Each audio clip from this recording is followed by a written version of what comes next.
In this video, I'm going to show you how to add a product category and subcategory in WordPress WooCommerce. So the first thing you want to do, you want to simply go ahead and go to products over here, hover over this, and click on categories. In here, you'll be taken to the categories page. There we go. And you first have to give it a name of a new category. For example, let's say we're going to do fitness.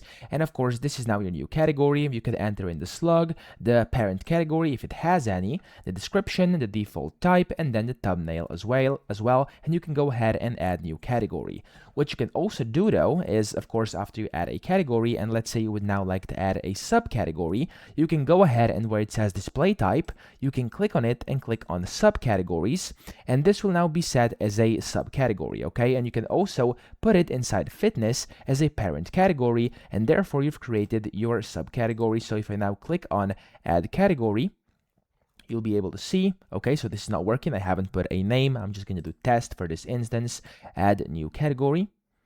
And then it's going to get added in, there we go, as a subcategory. So that's pretty much it. I hope this video helped you out. If it did, please subscribe to the channel and help me out as well.